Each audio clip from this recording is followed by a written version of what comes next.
Okay. Liddie, what kinds of civil rights activities did you participate in and why? The marches, the freedom schools. Why? Because I'm a reader. I believe what I read. I thought I was free, and if there's anything that proved that I wasn't, I was going to fight for it. That's the American way. And I thought I was a full-fledged American. How old were you? Tell me about that and who you were marching with. Wow.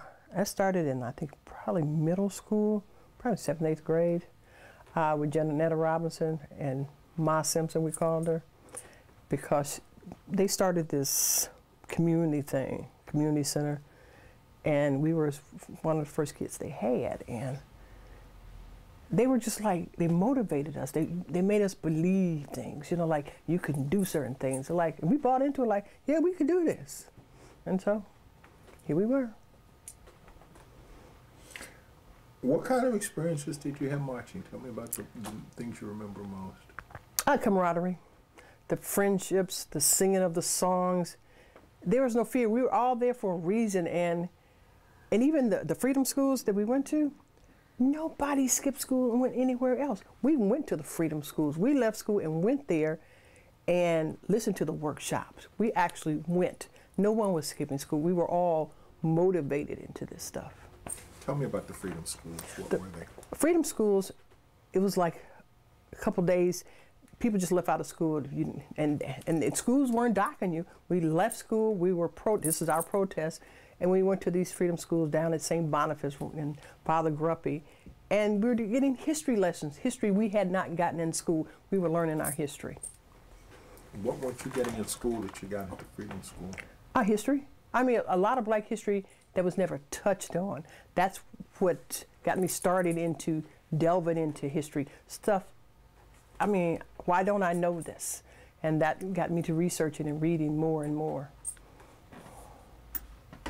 What is your most vivid memory of the marches? You know, when you're marching and you're singing the song, it's this feeling that you get, and you believe, and it's a passion. It just is warm, and everybody together, and they're holding on each other, supporting each other.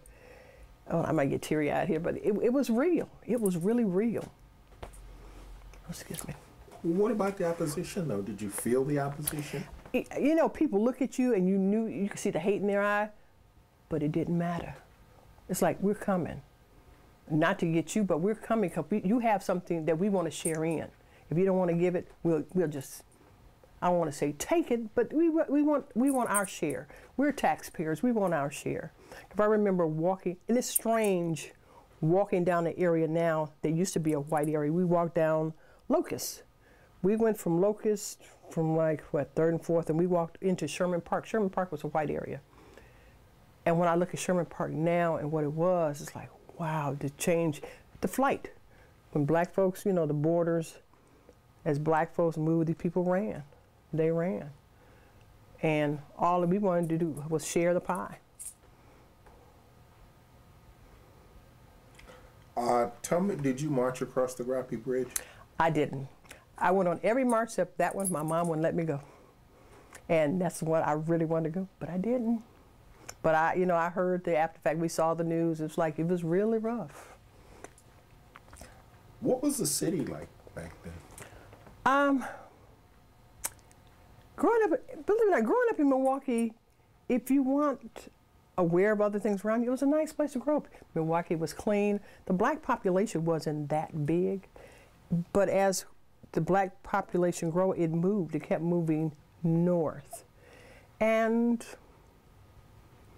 segregated city. It was a segregated city, I have to say that, because you knew where the white lived, you knew where the blacks lived. One thing that I remember, one summer, I was going to summer school. I was coming from Washington High School, and I was taking typing during that summer.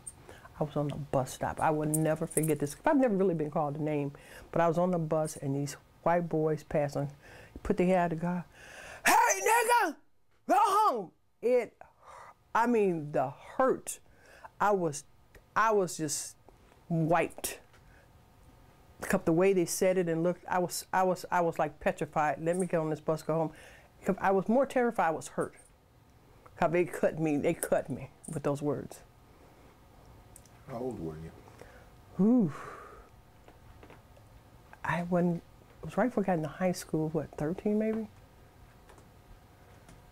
And that really hurt. Boy, they cut me. What happened when you got home? I don't think I even told my mom about it. I just, how it's the certain things you just don't tell, just don't share, but I just kept thinking about it. I didn't tell very many people about it, but I was just so wiped. Like, they didn't even know me, and the hate that, the way they said it was just so nasty.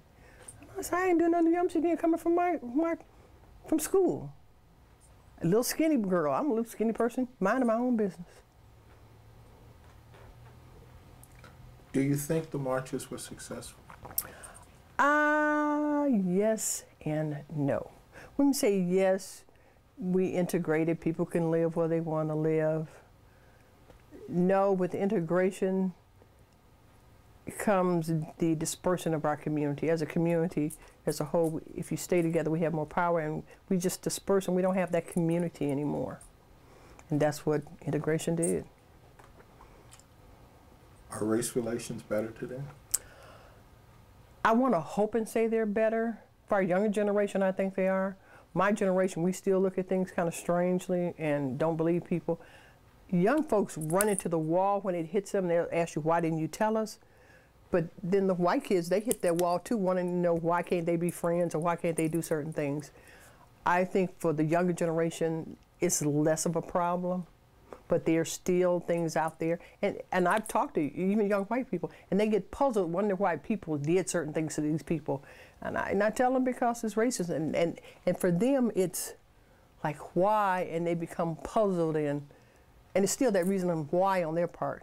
Whereas black people, it just is. Is there anything I haven't asked you about that you wanted to talk about? No. We're about out of time.